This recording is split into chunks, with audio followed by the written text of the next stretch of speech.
కంచిపట్టు చీరల సామ్రాజ్యం తెలుగు ప్రజల షాపింగ్ ప్రపంచం వారాహి సిల్క్స్ కూకట్పల్లిలో ఏప్రిల్ 4న గొప్ప ప్రారంభం. తెలుగుదేశం పార్టీ మొదటి నుంచి కూడా కార్యకర్తల కోసం ఆలోచించిన పార్టీ. ఓసారి నాకు బాధ కలిగేది, నిద్రపోని రోజులున్నాయి. ఒక కార్యకర్తని నడి రోడ్డు మీద చంపినప్పుడు, నా కుటుంబ సభ్యుడిని చంపినప్పుడు ఎంత బాధపడ్డానో మీరు గుర్తుపెట్టుకోవాలి. అందుకే అలాంటి కార్యకర్తల కోసం దేశంలో ఎవ్వరూ పెట్టలేదు. స్కూల్ పెట్టి ఆ పిల్లల్ని చదివించి మళ్ళీ వాళ్ళ తండ్రి ఉంటే తండ్రి లేని లోటు ఉండదేమో కానీ నేను మాత్రం వాళ్ళ జీవితాలకు వెలుగు సాధించి పెట్టే వరకు వారికి అండగా ఉన్నానంటే అది తెలుగుదేశం పార్టీ.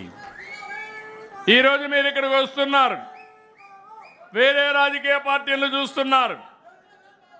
మీ బంధువుల ఇంటికో సొంత ఇంటికి వస్తే ఏ విధంగా ఆదరిస్తారో అలాంటి రిసెప్షన్ ఉండాలని ఈరోజు ప్రారంభించలా. నేను ఎవరు వచ్చినా భోజనం చేయడం, కాఫీ తాగడం, సొంత ఇంటికి వస్తే ఏ విధంగా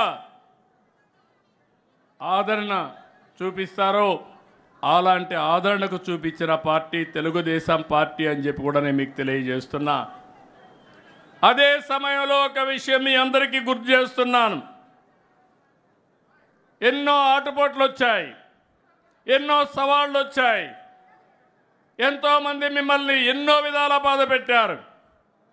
43 ఏళ్ల సుదీర్ఘ ప్రయాణంలో మీ త్యాగాలు చూశాను, మీ కష్టాలు చూశాను, మీ ధైర్య సాహసాలు చూశాను. అదే సమయంలో అంతకు మునుపు కంటే 2024లో మీరు పడిన బాధలు చూశాను. అనునిత్యం ఎన్నో ఇబ్బందులు వచ్చాయి. మీ ఆస్తుల్ని విధ్వంసం చేశారు. కడాన మీరు చూస్తే చంద్రయ్య లాంటి వ్యక్తి మెడ మీద కత్తి పెట్టి నువ్వు కానీ తెలుగుదేశం పార్టీని వదిలేస్తే నీ ప్రాణం కాపాడుకుంటావంటే నా ప్రాణం పోయినా పర్వాలేదు, తెలుగుదేశం పార్టీ జెండా మాత్రం మోస్తూనే చనిపోతానని,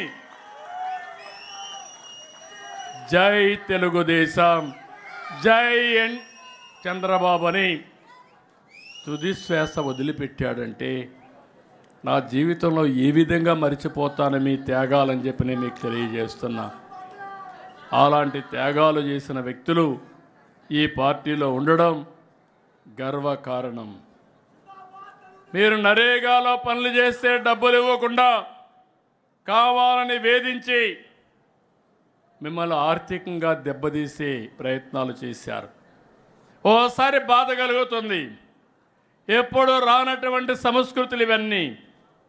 రాజకీయాలు అనేటివి ప్రజాహితం కోసం పనిచేస్తాం, ప్రజల కోసం పనిచేస్తాం.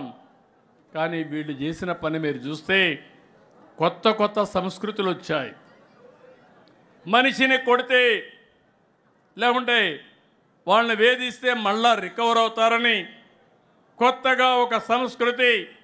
ఆస్తుల్ని విధ్వంసం చేయడం, మనం పెట్టిన చెట్లు, అరటి తోట కానీ ఆరెంజ్ గార్డెన్స్ కానీ ఇలాంటి గార్డెన్స్ని నరికేసి ఆర్థికంగా దెబ్బతీస్తే వాళ్ళని కుంగదీయచ్చని చెప్పి ఆలోచన చేసే రోజులు ఇవి. అయినా కూడా మీరు ఏమాత్రం భయపడకుండా నరేగాలో డబ్బులు ఇవ్వకపోయినా, నీరు చెట్టు డబ్బులు ఇవ్వకపోయినా, మీ ఆస్తులు విధ్వంసం చేసినా మీరు ఒకటే ఆలోచించారు, ఈ రాష్ట్రం బాగుంటే మళ్ళా నేను సంపాదించుకుంటాను, నా ఆస్తి పోయినా పర్వాలేదు, నా రాష్ట్రం బాగుండాలని తప్పించిన మిమ్మల్ని నా జీవితంలో ఎప్పుడూ మర్చిపోలేను. అలాంటి కేసులు చాలా చూశాను. అందుకే నేను ఒకటే చెప్తున్నా, ప్రతి ఒక్క కార్యకర్త చేసిన త్యాగాన్ని గుర్తుపెట్టుకుంటాం. అదే సమయంలో మీ అందరికీ ఒకటే విజ్ఞప్తి చేస్తున్నాను. నేను బయట వస్తే కిలోమీటర్లు పరిగెత్తిన కార్యకర్తలు ఉన్నారు. అదే పని ఓసారి ఎన్నో ఇబ్బందులు క్రియేట్ చేసినా, ఎండల్లో ఉండడానికి వీలు లేకపోయినా పార్టీ కోసం పనిచేశారు. సుమన్ టీవీలో మీ పర్సనల్ అండ్ బిజినెస్ ప్రమోషన్స్ కోసం కింది నెంబర్కి కాంటాక్ట్ చేయండి.